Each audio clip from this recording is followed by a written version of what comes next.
Hello there. I haven't tested out my voice yet today. I have a feeling probably sounds like it's coming out of a barrel, a very, very large barrel. But anyway, um, not only did I forget my brother's birthday, which was the 4th, because I was wrapped up in my own problems, but his dog died on his birthday. So if you have dogs, and I had one dog that I was attached to pretty strongly, but only one. Um, and it dies unexpectedly. Like the dog that I'm talking about got hit by a car, and his dog just got sick and stayed sick, and then for a couple of weeks, and then just died. I don't, I, I don't know, if he could have took it to the vet even, because it'd be a logistics problem because it's such a huge dog, or even if the veterinary offices are open, or um, if you have a dog, you don't need. I can tell you about my own experience, but I can't talk about him, of course. Um, I remember my dad being my dad was. I used to let him take me to the grocery store as a way for us to interact after I moved out. The grocery store from my house was probably. I used to ride a bike there all the time. I used to walk there all the time and carry the groceries home on my back. So, not really a necessary thing, but it was a chance to hang out with my dad. And I'll tell you the story of Jordan. Uh, so I'm riding a bike, and I could ride for miles and miles and miles. I'm going fishing at this place called Petros Lake Park. I'm coming home, and I have miles and miles and miles to go. And I stop at a light, and all of a sudden, there's this little reddish brown puppy following me on a bicycle. I'm like, hey, little fella, what are you doing? Said a few kind words to him with my magic voice. And he was just, I don't know why he was off on his own. I don't know where he came from. I don't know anything about him, but that was it. For him, it was love at first sight. So this little puppy is chasing me on a bicycle. Now, obviously, he cannot keep up with young me on a bicycle. This is in my 20s. But I have to stop for red lights. I have to stop for intersections. So I would stop at a red light, or I would stop at an intersection, and I'd look behind me and I'd see a little tiny red speck coming. And he'd catch up to me, and I couldn't get rid of him. And then I was coming from a more countrified area, and the roads began to get worse and worse, and I kept worrying about him getting hit. And then, so I'm like, I'll stop at my folks' house because it was on the way home to my house. And, you know, I'm going to just take a rest and try to think about what to do because my folks were in the suburbs. I lived in the city. This dog will not stop following me. I mean, and I couldn't bring myself to like throw rocks at it or kick it or be mean to it or anything like that. Just a little puppy. I mean, I don't know how old. I know how big. Like maybe that high. It wasn't like a. It's obviously weaned. It's not like a little tiny puppy, but I mean, it was small. It was maybe 10 to 15 pounds. I don't know. But it chased me for at least 4 miles on a bicycle. And so I'm sitting on my folks' porch trying to figure out what the hell to do about this dog. And the puppy lays over on its side and says, because it's I'm like, I hope it's going to be all right. Within 10 seconds, a jogger comes running down the street and starts taking off running after this jogger. And I'm like, now's my chance. So I hop on the bicycle and I ride in the opposite direction, and I ditch him. And he comes back after chasing the jogger, looking for me. And I just gave my folks and my brother a dog. I forget who was living in the house at the time, but I know it was my folks and my brother, whose dog just died. And they were, they either called me or I called them, and they were like, where did this dog come from? And I'm like, I have no idea. I was fishing at Petros Lake Park, and it just followed me and would not give up. So, anyways, that was, if I ever had a dog, that was my dog. That dog decided, as soon as I spoke nice to it, that, hey, you're my guy. It's like love at first sight.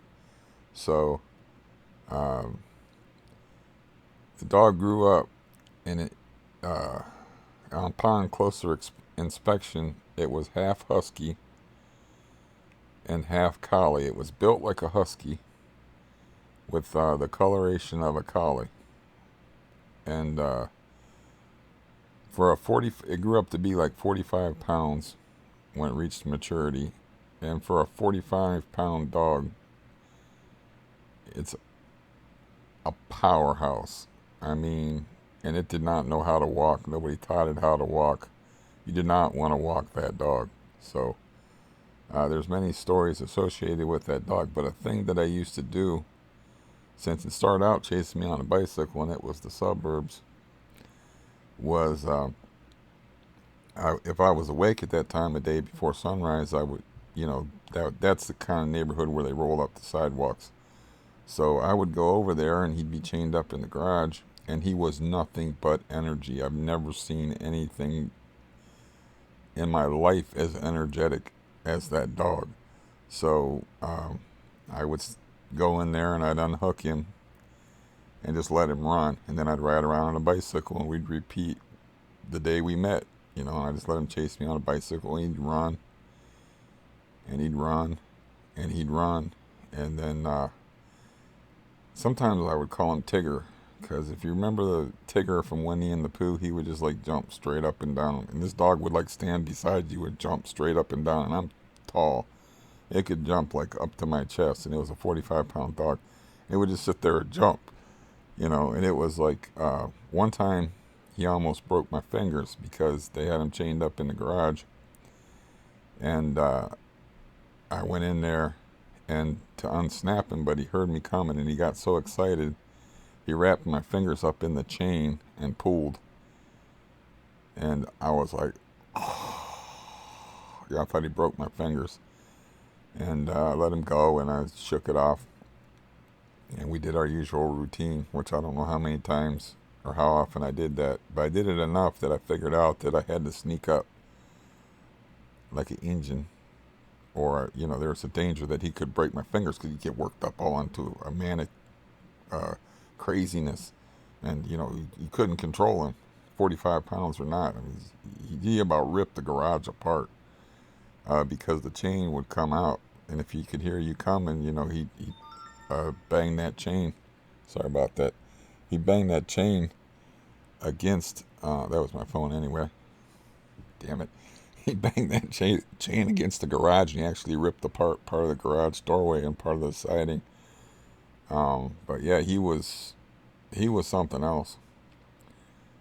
But I don't know if you know what a Great Pyrenees is, but it's basically a polar bear disguised as a dog. They get like 250 pounds. It's like a horse.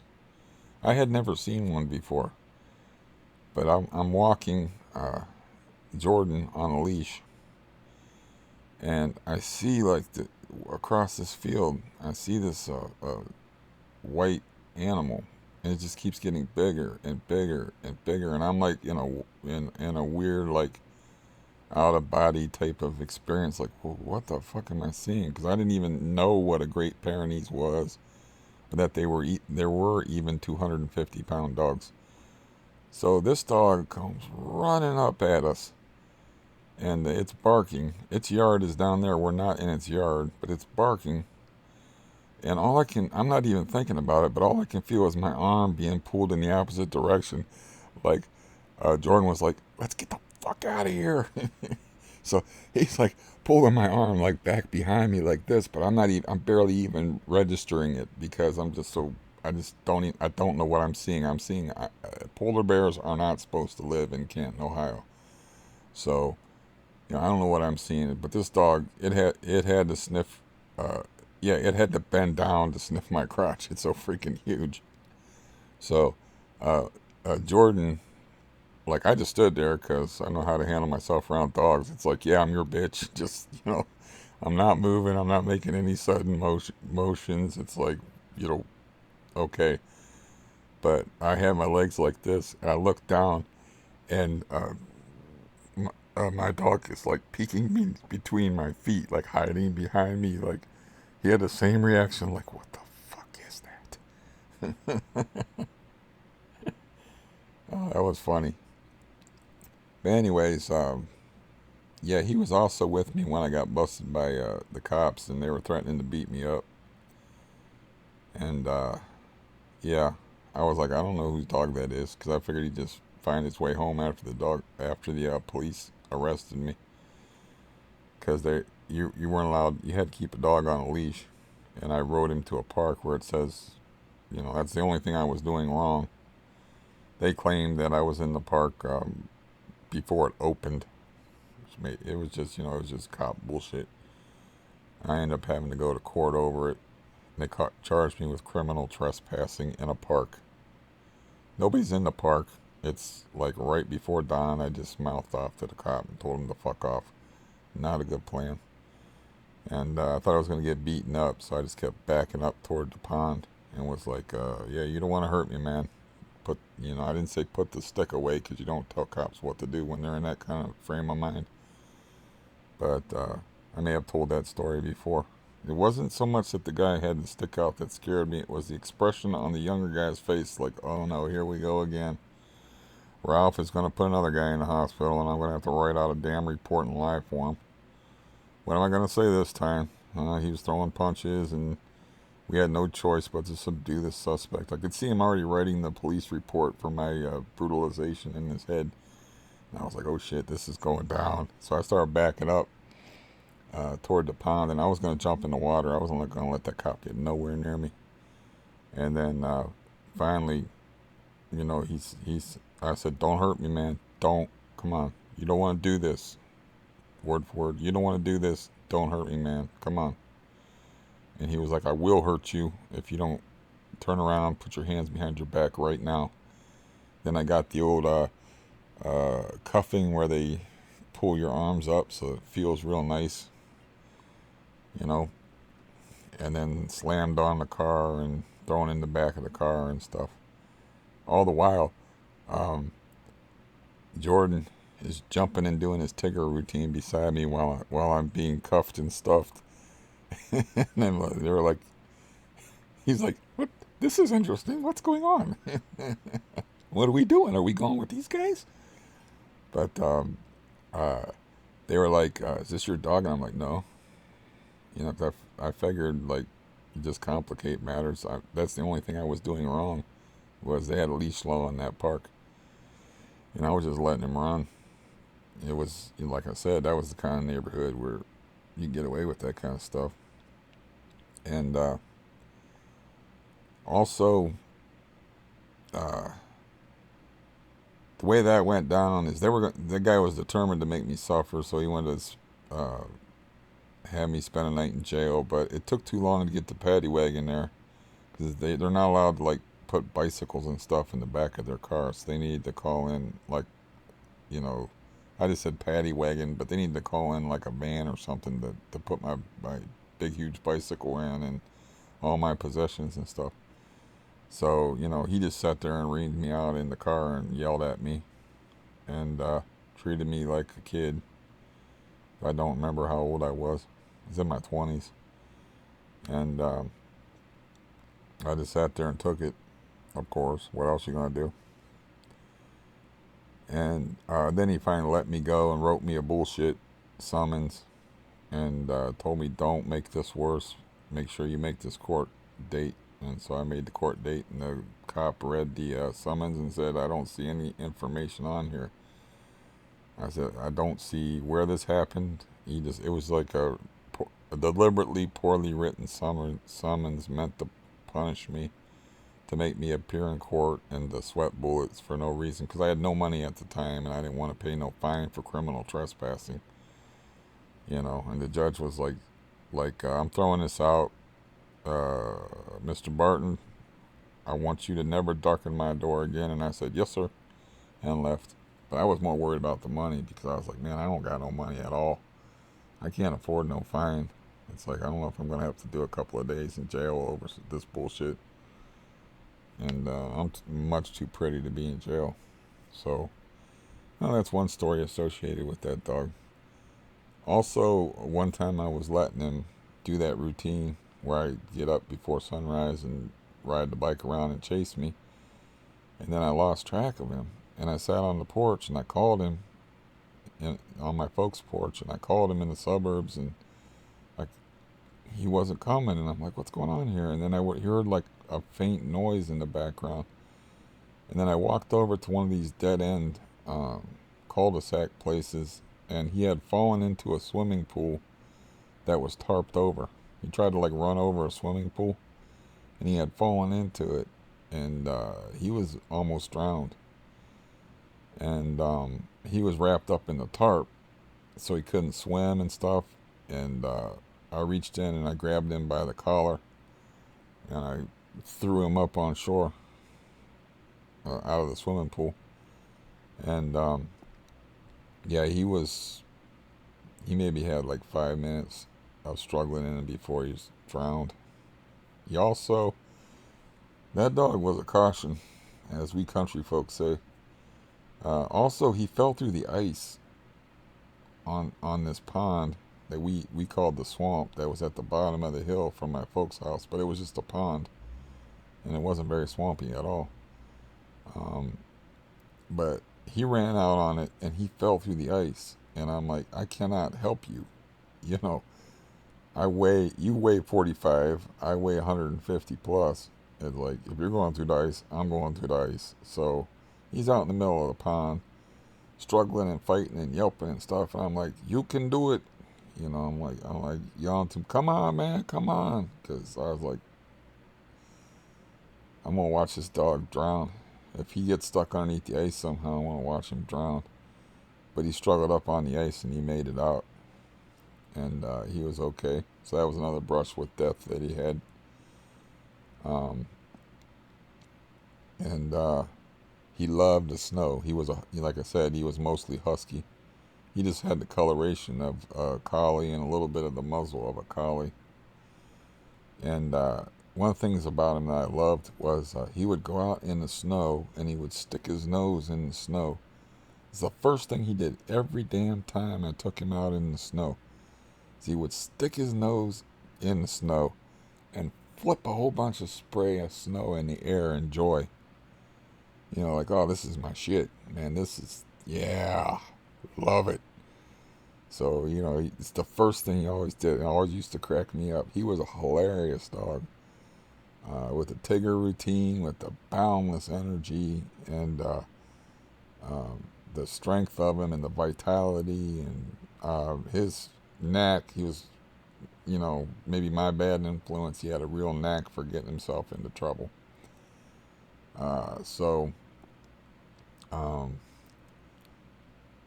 Yeah, there's a lot of stories associated with that dog, but if I ever had a dog, that was my dog. So I am familiar with grief when you lose a dog unexpectedly, because his luck ran out, and it was because I had always let him go and just let him run. I don't know if it was at nighttime or what, but somebody in the family just turned him loose and let him run loose, and then let him come back, because it was actually cruel that animal needed to be on a farm where it could just run loose. That animal should have never been tied up, but you live in area like that where there's actually a busy street within uh, a few blocks, and you know there's swimming pools and there's trouble he could get into. You just can't run him, let him run loose. So they let him run loose at night one time, and then he got hit. But here's how I found out about it, that my dog got killed. Is I called my dad up and asked him for a ride to the grocery store, and he's like, okay. He shows up in the truck, and I get in, and I'm like, why is there a bag of dog food in the truck? He looked at me and he said, because we're not going to be needing it anymore. And I'm like, why not? He said, because Jordan got hit and killed by a car last night. And I'm like, yeah, just stunned. And he was like, there's a big pause there, and he's like, I was going to drop the food off at your sister's house because they had a dog named Spike. And I'm like, I don't want to go to the grocery store no more. You know, I didn't like talk about not breaking the news to somebody properly. It's like, I don't want to go to the grocery store no more. I was like, I didn't have no food in the house. I said, just take me over to Garfield Groceries, which is this unbelievably weird little tiny grocery store that was on the corner, and I got some eggs, and I got some bread, and I got some butter, and I got some milk, and then I went home. I don't think I cried over the dog. I don't remember. I just remember like that was a gut punch. And so yeah, I was attached, you know, very attached to that. The animal was very attached to me, like from the get go. Unique. I never seen another dog like that. Just like I've never seen another dog like my brother's dog. That that intelligent. Um, like I said, he played practical jokes on me. He played semantic games with the English language. He knew all the words you could think of for like most everything. He could pick up cues just from your behavior as to what would happen next. And he was, yeah, he was like an Einstein type of creature. And that's, you know, I don't know if it's racist or whatever, but there's breeds that are supposed to be smarter than other breeds or whatever. But I'd stack that dog up against anybody's dog as far as intelligence. That dog was scary smart. But he's no more. You know, that's. So he died on my brother's birthday on Saturday. And I called him on Monday.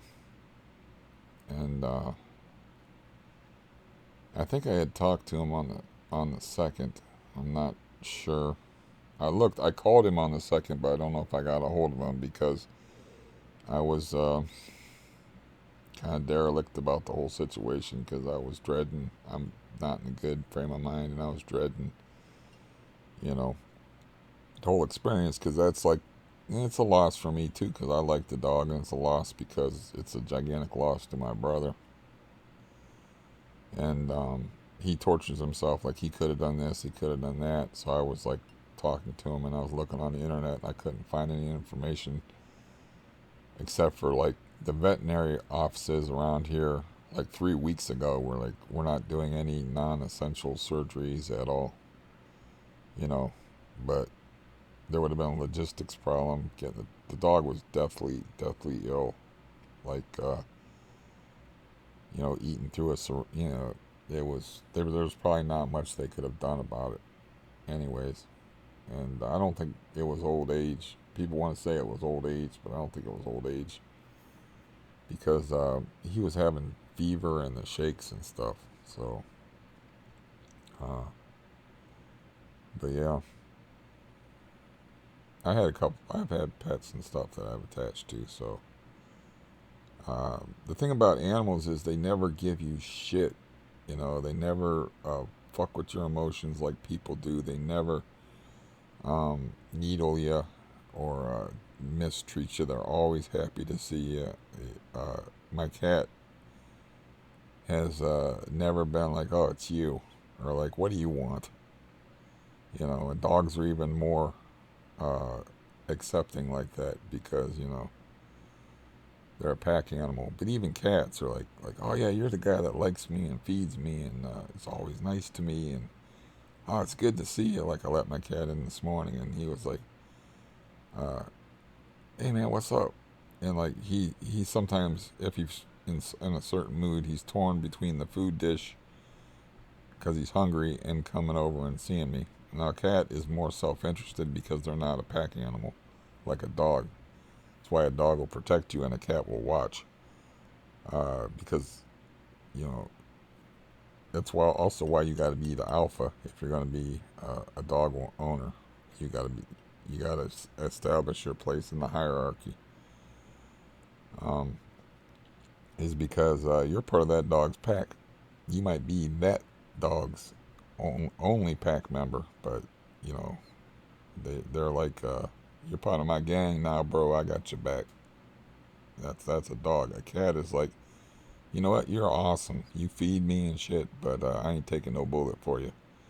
If you get in a fight, I'm gonna go over here and watch, and see how you do. I may root you on, I may not. Uh, but I like cats better. They're less work. They're more independent. I like dogs. Like I like other people's dogs, but they're just so much work and so much responsibility, and they're so dependent on you. And I guess they say that's why there's dog people and cat people, but I like both. Um, so I felt, you know, I knew his dog was, not long for this world and uh, was gonna die. So it's, I felt the loss. I haven't seen a dog in I don't know how long, but he was a very energetic animal too, and he could hurt you with his ears. He was so, his head was, I can't even, like, there's not enough room on the screen to show how big this dog's head was, 150. When he was at his height, he was like 150 to 160 pound mastiff. He was so big, like I said, that he got attacked by a pit bull, and he was too big for a pit bull to bite. A regular sized dog of 50 to 70 pounds couldn't bite him. And so he could like slap you in the face and shake his head and slap you in his face with his ear or something. He'd be like, ah, shit. Or like whack you with his tail or something like that. My sister had a dog, and I had like a weirdest freak accident ever where I think the dog, I don't know what exactly I was doing, but I was bent over, and somehow or another the dog uh, lower fang got caught in my nose. Don't know how this could happen. It only happened to me, and it just like yanked my nose, and its fang went up my nose, its lower canine, and I was like, oh my! I've never experienced that. Was like some of the sharpest pain I've ever experienced, and I remember the story that Gordie Howe, famous tough guy hockey player, told on David Letterman, where he was in a fight, or no, I think he broke up a fight by sticking his fingers up somebody's nose and just pulling them off by their nose, and I'm like, yeah, that would work. And I was like, oh yeah, that would work. And it's like I didn't. I was like, there was no words. I mean, I couldn't even swear. That hurt so bad when that dog cut his canine up my nose. There was no words for it. I'm just glad he didn't rip my nose off. The pain was so intense that I didn't even swear. I don't even know if I made any noises. There was just nothing to cover it. Um, so, anyways, um, I've experienced the loss of an animal before, and it's different when they're old, and it's or when they get hit by a car. Uh, a dog that I did like that was named Little Joe was shot and killed when it was hunting by a guy named Johnny Hunter. And I don't know what happened to Johnny Hunter, but I was always, my dad would not tell me he did anything to him, but he shot the wrong guy's dog. You know, he had some, I forget why he said he shot it or whatever. It was a long time ago. But I like that dog too. He was the dog that was a badass in the dog community, but he was abused. All you would have to do is raise your hand like you were going to pet him. You almost had to put your hand like in a downward motion, because if you raise your hand at him to pet him, he would cower because he was beaten. And that's that guy's excuse for shooting it, was it was going to attack me. So we all knew that was bullshit. That dog was scared to death of people. So I don't know what happened to Johnny Hunter, if my dad did something evil to him or not. And I obviously wasn't going to ask him, or what became of that situation. But where he would hunt with that dog named Little Joe, after the character on Bonanza, was clear out in the real country. So, you know, we used to go out there and walk in the woods and stuff, and it's the kind of stuff where you could get lost in the woods and you not find your way out. They called it the Silt Woods, where they did a lot of their hunting out there. There was like some oil tankers in a field and some derricks and stuff. It's in you take this road called Duber that's got Mile Hill that I may have spoken about before, where it's literally a mile downhill, and I got going at probably about 55, 60 miles an hour on a bicycle with no helmet on Mile Hill. But you go down Mile Hill and you go out in the country, and yeah, and there's a lot of rural areas in Ohio, because I looked at the map and there's like at least 7 counties that have no coronavirus in it at all, you know. So I was like, those must be the real country counties, you know, the ones they're toward the south of the state, most of them. But yeah, I had a lot of experience with dogs, to the point where like I could buffalo a dog. Buffalo being old timey expression, by intimidate a dog just through my behavior. Like, I am the alpha here. And it wouldn't be like a situation where the Dalmatian bit me in the leg either, where they tried to draw first blood. It would be like, just get the fuck out of here.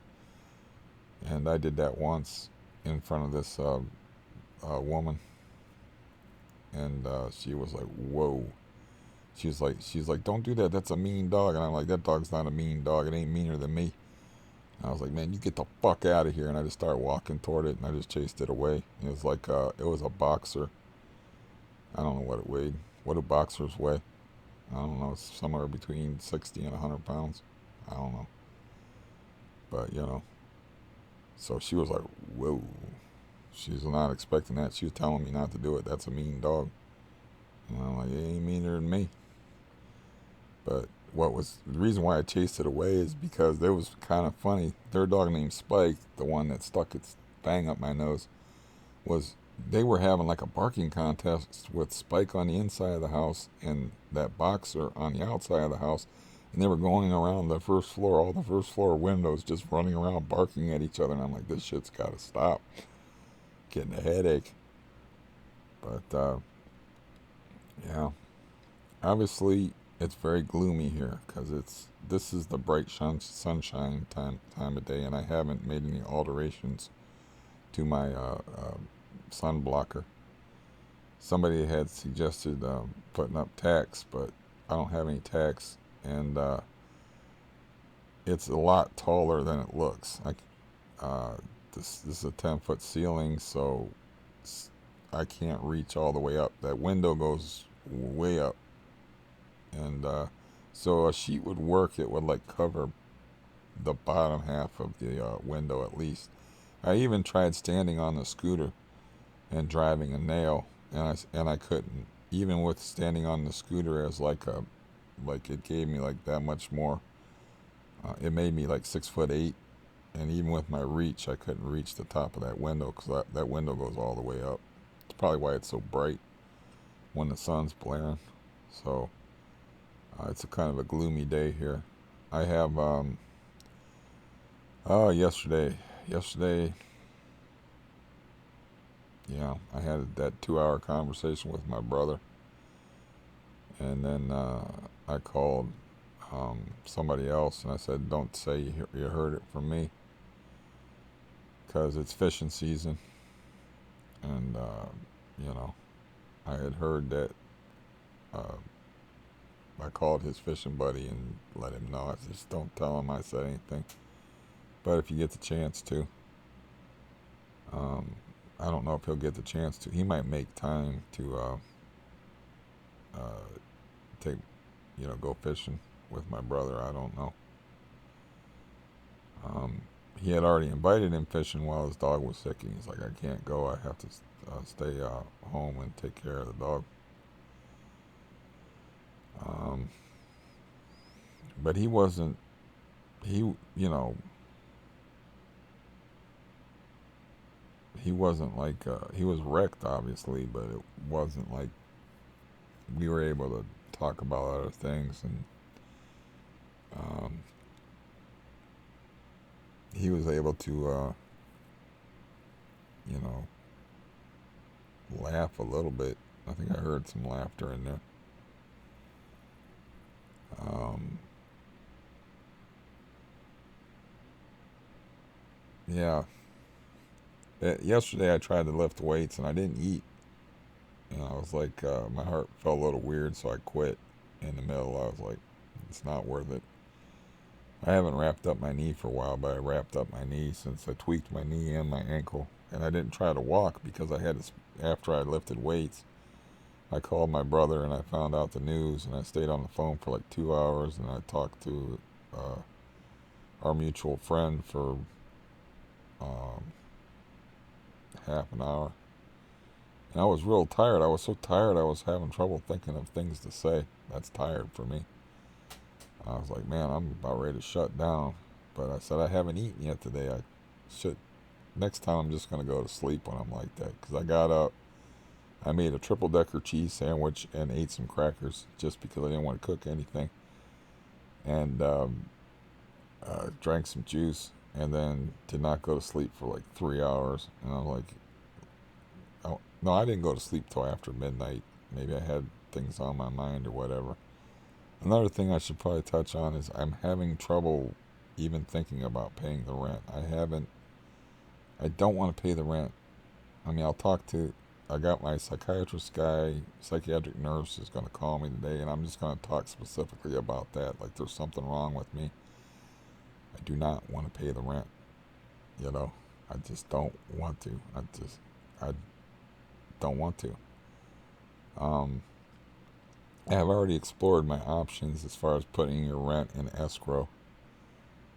And that would, of course, mean going outside and being exposed to COVID and whatnot. But even if I put the rent in escrow, I have to mediate with the landlord about why I'm doing that.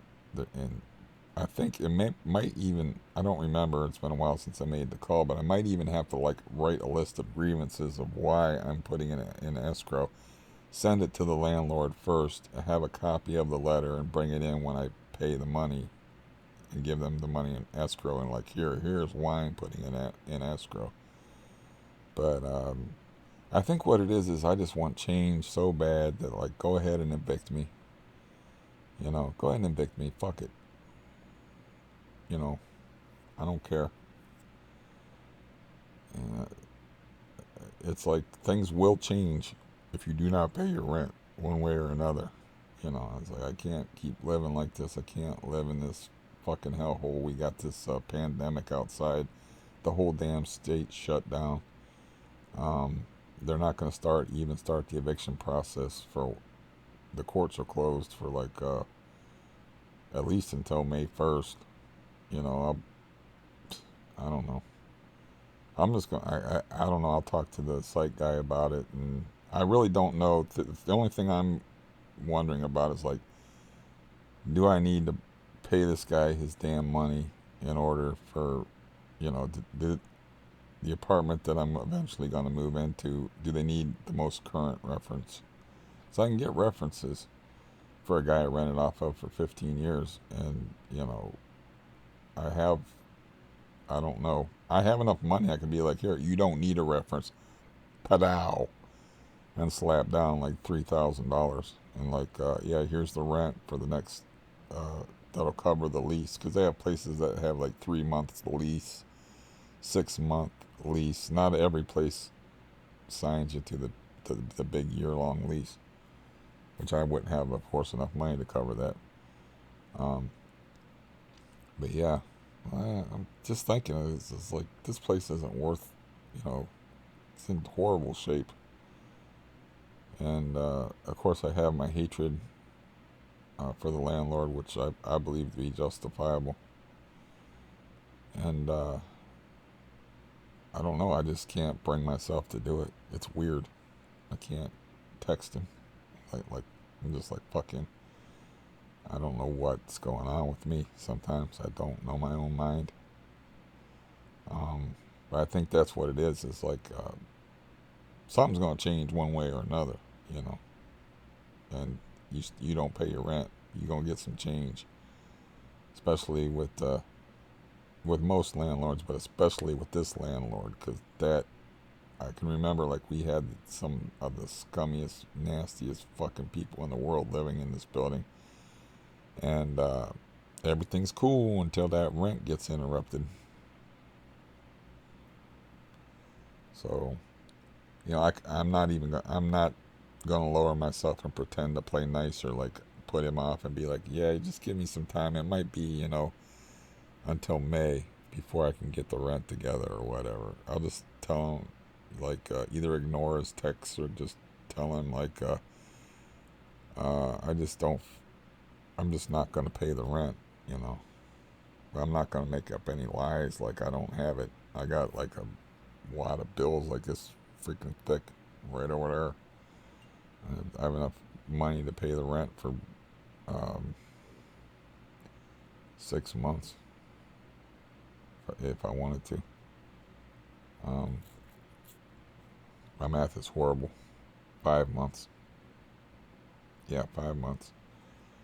Um,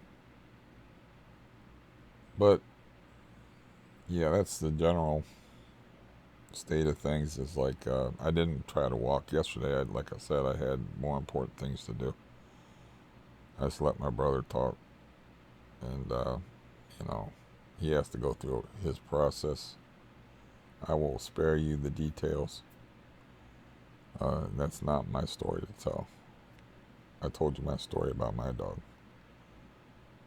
and yeah,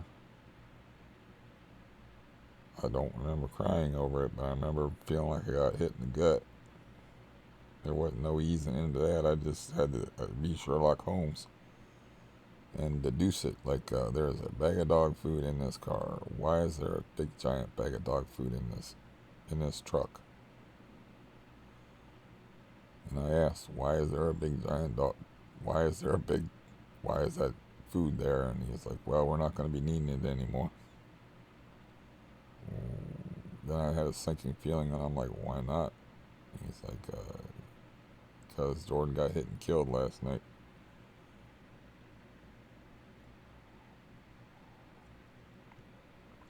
That was my dad. He was not a touchy-feely sort. Yeah, he was not particularly affectionate. I thought about, like, the story about my cousin, me and him in the balls when he was 12. And I asked him a couple of times, but I didn't push. I'm like, what do you mean he was fucking with you? And he's like, I don't know. It's like I felt a twinge, like he was being evasive about what actually was going on. Um, that would prompt that response from him, whether my dad was outright roughing him up or what the deal was. I don't know. Uh, yeah, that's just some thoughts I had about the about it. I was like, I'm not pushing too hard. I asked him a couple of times what he meant by he was fucking with me, and he's like, I don't know, he's just fucking with me. And I was like, you know, you know, you remember. If you can remember kneeing him in the balls, him dropping to his knees, and him telling him to get the fuck out of here before I kill you, and then you running off in the woods and hiding and waiting for him to leave, you know what started all that shit. You know.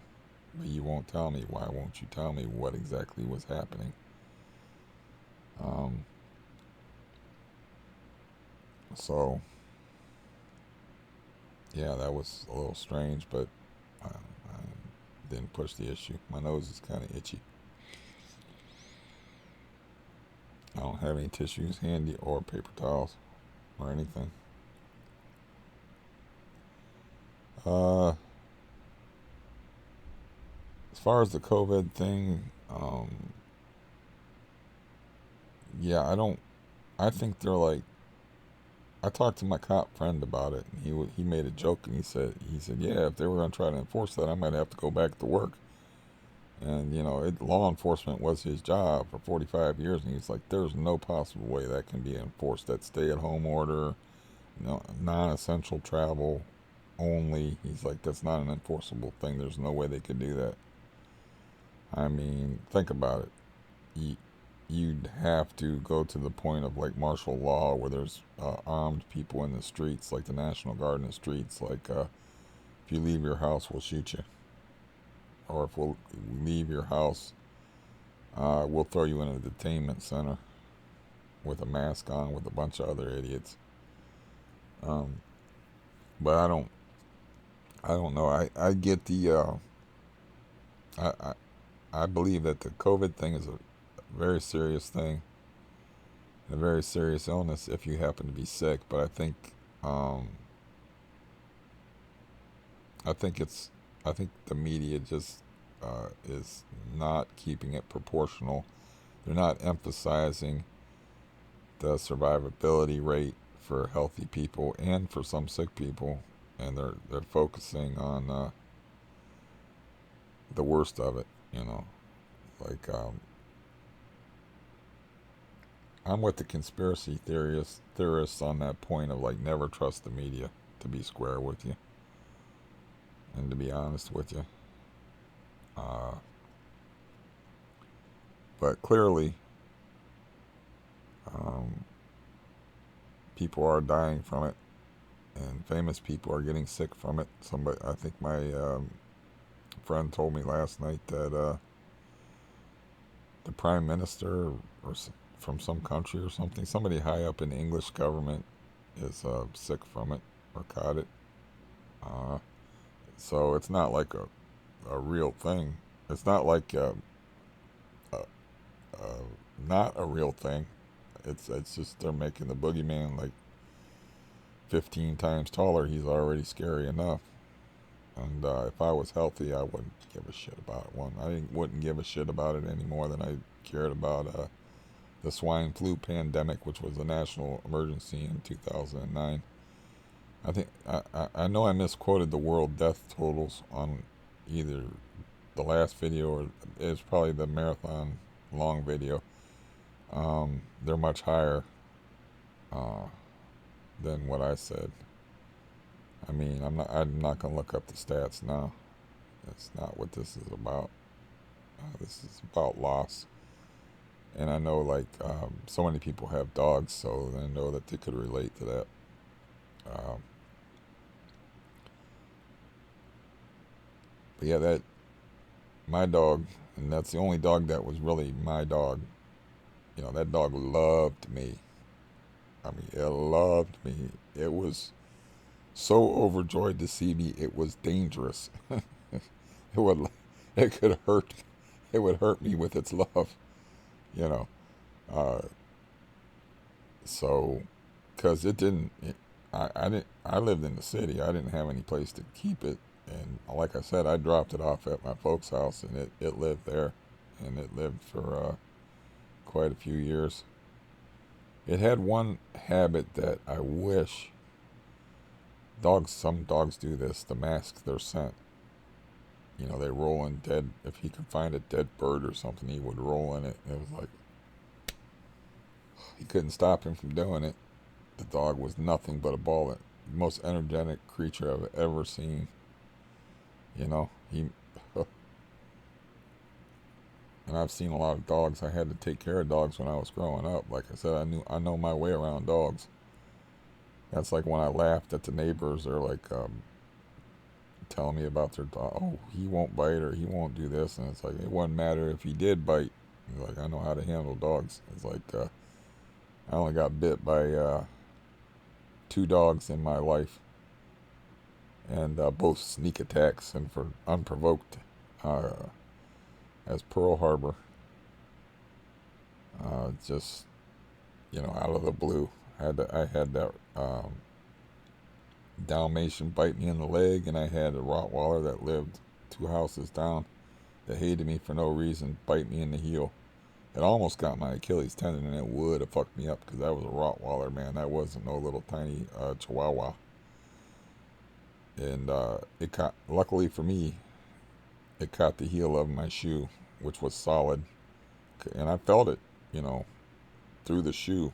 It's like if it would have got hung up in my Achilles tendon, I'm fucked up because it might have pulled me off of the bike. And I have a female cousin that got attacked by a Rottweiler and has stitches all over her. So, it's like if it would have got me off of that bike, um, I was kicking at it after it bit me. It kept chasing me, but I was kicking at it because it didn't get my shoe off and yelling. And there was a little kid on the porch, and the kid was like, "Hey, mom, somebody's kicking our dog." And somebody come out, and I don't remember much besides that, but it was funny because there was like a 4 or 5-year-old child watching it, and I think that's probably why maybe the dog was protecting the child. But I was out in the street. The street is not its property. It hated me anyway. It used to. It's lived 2 houses down. It used to like not let me get off the porch. It had it in for me. It just hated me the same way that one dog, Jordan, fell in love with me on site. This dog hated me on site for no reason whatsoever. And some days it would I just have to stand there on the porch while it barked on me and wouldn't let me come off my own porch until they came out and got it. And when they finally moved, I was like, yes. But that one day, it literally tried to drag me off a bicycle. If it would have got me off of the bicycle, I wouldn't have been able to defend myself. Not against no 100-pound dog. It would have just had its way with me.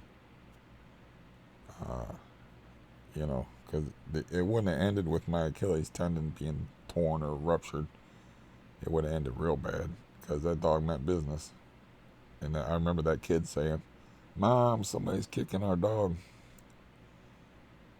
And a woman coming out and yelling at the dog to come back, and me riding down the street. But I was like kicking my leg out, trying to kick it in the head and shit, fighting back, trying to discourage it. There was a dog that lived in the dead end, because there was like normal neighborhoods, nice houses, and then there was instant slums, and you had to walk through these instant slums in this shitty cul-de-sac to get to the place that we used to go fishing at all the time when we were kids. That was our little piece of paradise, was this slummy, shitty, carp, slimy pond. I may have talked about before with the black mud and stuff, where my foster brother got caught in the quicksand of this black mud and kept struggling, and it was like quicksand. He couldn't get out of it. He would have been stuck there. I don't know if it would have went over his head, but I was like, "Quit struggling, you're making it worse," because he was panicking and he had like tears running down his eyes from seeing too many Tarzan movies, and he was blowing snot bubbles, crying and shit. And I was like, I don't know how old we were, but I was like, "Calm down, man, I'm gonna help you," because every time he would try to get out, he would sink deeper. But I don't think, just standing there, he would have. I think he just would have been stuck there with it. He got in all the way up to here. I think he just would have been stuck there like a head if he would have been able to maintain calm and been like, help, help, help. And that was kind of like out in the sticks a little bit, so he wouldn't have had much help. He might have been like, help, like dehydrated by the time anybody happened by. There was a trail that went along that silty little stream that he was foolish enough to wade into that had no real bottom to it. It was just black muck. But anyways, I don't know what started me down that road because I got distracted by, of course, a dog barking upstairs, going ape shit for some reason.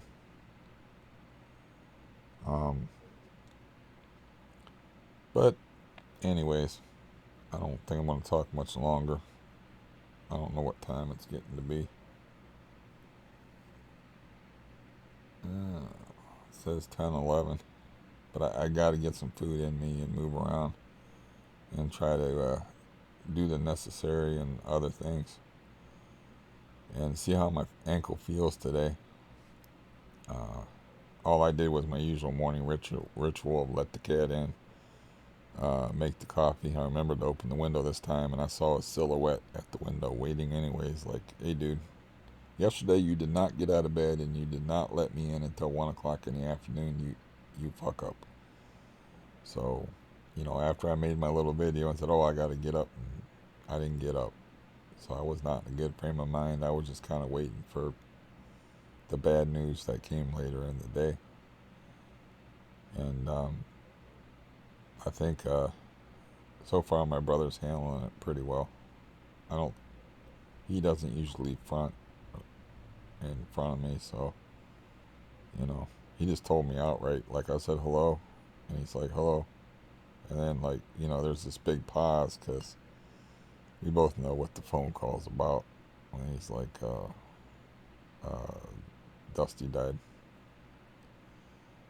So, yeah.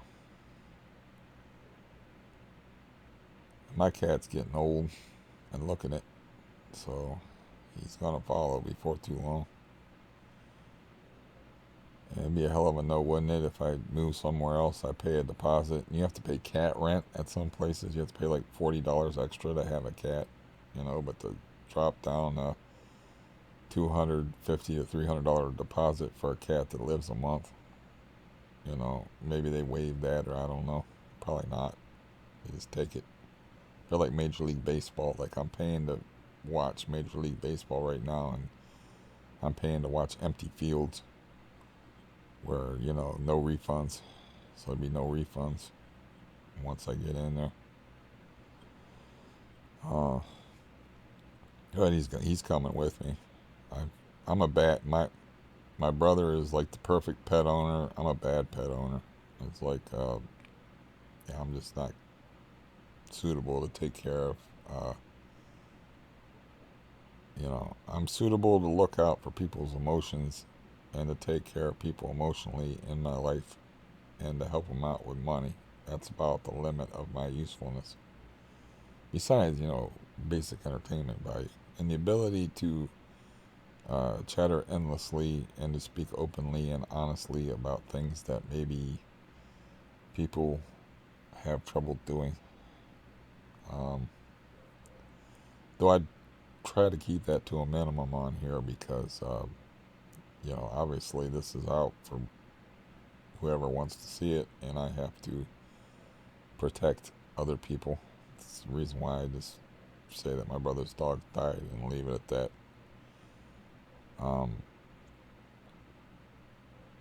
Great dog, smartest dog I ever saw.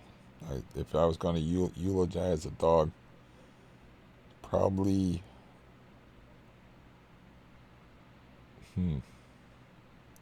I loved my dog Jordan, but he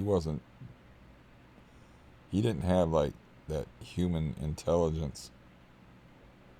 It was almost like human intelligence with that dog that just died on Saturday. But Jordan was different. He was my dog, so I can't compare the two. But if I was going to eulogize a dog that recently passed, Really a great dog. Loved old people and kids. Everybody else, man, it didn't trust. But it loved kids, and it would always put up with kids. That's weird for a dog now because, kids don't know how to act around dogs. But it was almost like uh, Dusty was smart enough to take that into account because there's a lot of dogs because kids also mistreat dogs, but they're not going to mistreat no, mountain lion sized dog. Anyways, but it loved kids and it loved old people. But anybody else, especially teenagers, not too fond of them, and very protective. And yeah, uh, well, I felt something. I feel something over the dog's loss, and I haven't seen the dog forever, and I feel some emotion over it because not just because was my brother's dog, but because of my own personal interactions with the dog.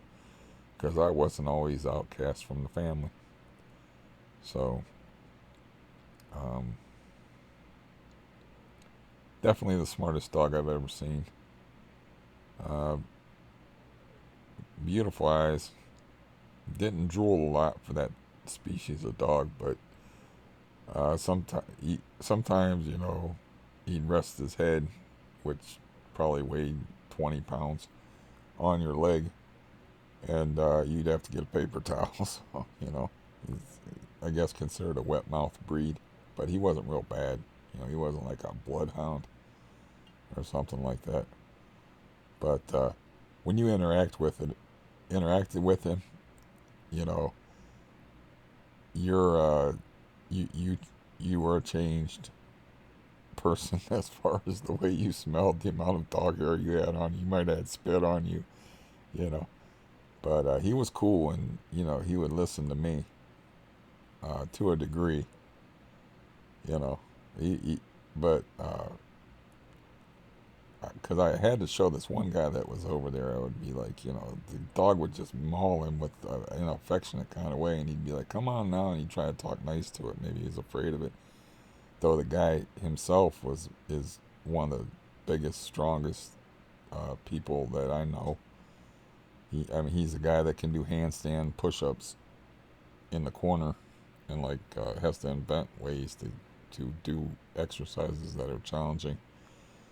And he's also a guy that was in the army, and they would actually have like amateur MMA bouts and stuff, But a dog's a whole nother. Animals are a whole nother deal, because animals, they always take it to that life and death, your blood or mine place if the shit really hits the fan.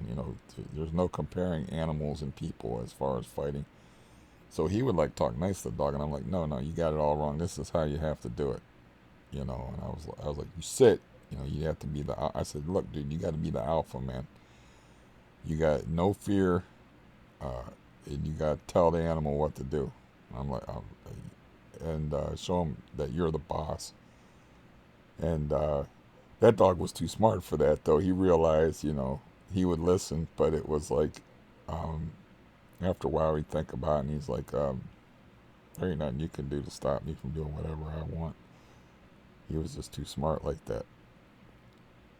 My brother could like almost always control him though, but he was too smart. He understood his place on the food chain. You know, it was just so he listened to me, but after a while, sometimes he'd just look at me like, "Are you serious?" I was like, "Come on now, I can take 10 of you." Anyways, I'm gonna go, and I think I'll make myself an omelet as soon as I finish this coffee up. And I don't know if you hear that dog over the fan or not, but she must have it in its cage. It's another one of the perks of living here, because it is going absolutely ape shit. Um, So I'll see you tomorrow, and I hope if you do have dogs that I hope they are healthy, especially during this thing. If you're an American, because the veterinary clinics, I don't even know if they're open at all, but I definitely know that they're only open. They only deal with people if it's a life and death situation with your animal. But I couldn't really find any information like that, so I hope like your dogs are well and healthy, and they stay that way, and they have long and uh, delightful lives, and that they bring you happiness and joy. Cause dogs is just cool. I love me some dogs as long as they ain't mine. I'll see you tomorrow.